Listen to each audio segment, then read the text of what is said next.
So, I salvaged these two Pitangas, our Suriname cherries growing nearby, just growing like weeds. Going to bonsai both of them. Wish me luck. Look at this taproot on this one here. My God. If it makes it through the bonsai process, I'll be lucky.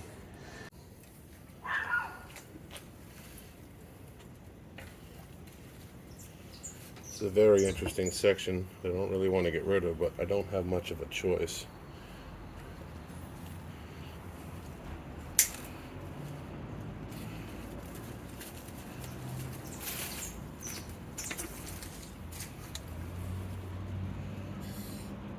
Difficult decisions.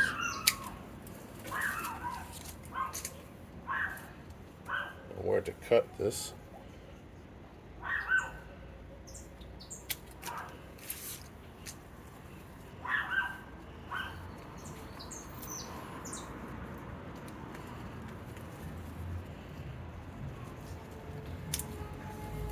A lot of crisscross branches here. Sorry, this is a little bit dark.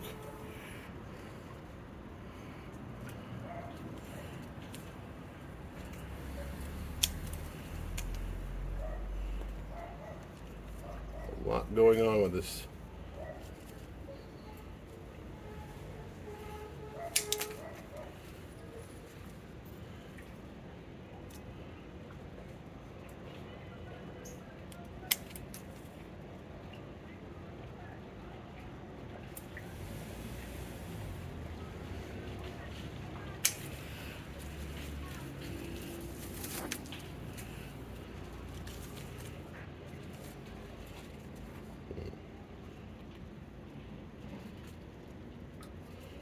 I got a node here, so I'm going to just go with that for now. Make a cutting out of that. As well as, I think I really don't need any of that. Might even cut it back further than this. So, this is what we got so far. I'm going to cut this root back. So I'm looking here and I have this really thick branch coming up right through this canopy, and I'm not sure if that makes a lot of sense. So I'm probably going to remove this chunky branch here to help this canopy, these smaller branches develop, because I got some crisscross action going on here I don't want. So I removed that with some extra just in case. I'm not sure what the dieback is on a Pitanga, so I left this little area here, but we'll see how that goes. Get this root a cut. That's gone. No more roots. Get this planted as soon as possible. We'll have to get some hormone on it. Alright, so we're going to plant this into here. And this is an air pot. I'm sure there's plenty of room for these roots, what little there are. I'm going to bury this as far as I can.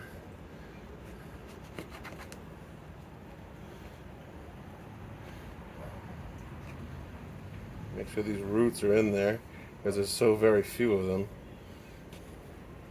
Make sure they're under the substrate. Get that substrate right up there with it and pack it in. And then take these stones, gravel, the type of quartz and granite mix.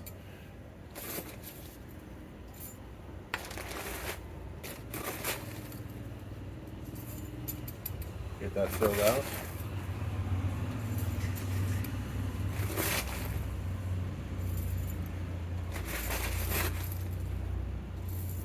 Quite a process here with a spoon, but it's more controlled, so I prefer that. We'll lose a few stones in this process with the air pot, just by the nature of the air pot. See if that tree will center on itself a little bit more here. Needs a few more stones.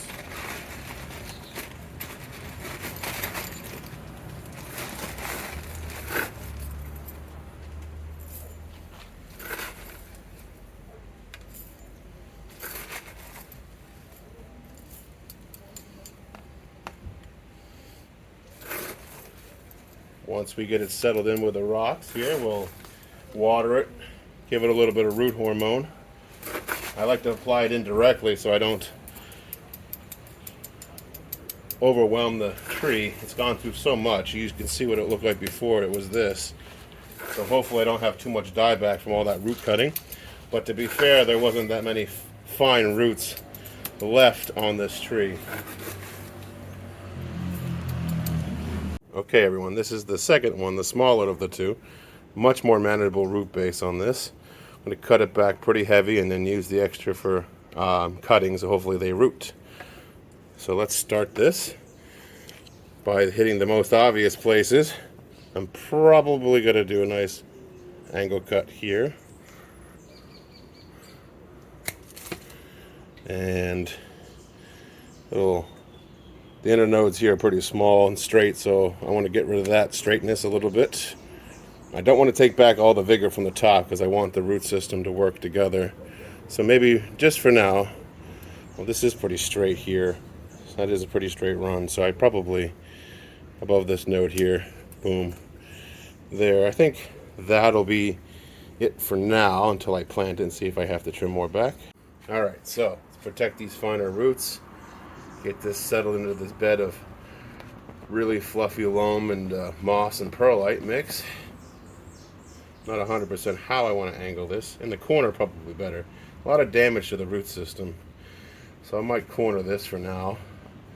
I might even put a rock in there to help stabilize it. I don't know what I have for a rock right now, but we'll work on that. Pack the dirt around it. Get that loam in nice and tight. Get some stones on it maybe. Help with that. There we go. Put some back there, up here. Extra weight. A little easier than the spoon sometimes. Just use your hands, get dirty. That's fine. I'm going to lose a few rocks this way because of the holes in the container, but those holes are vital.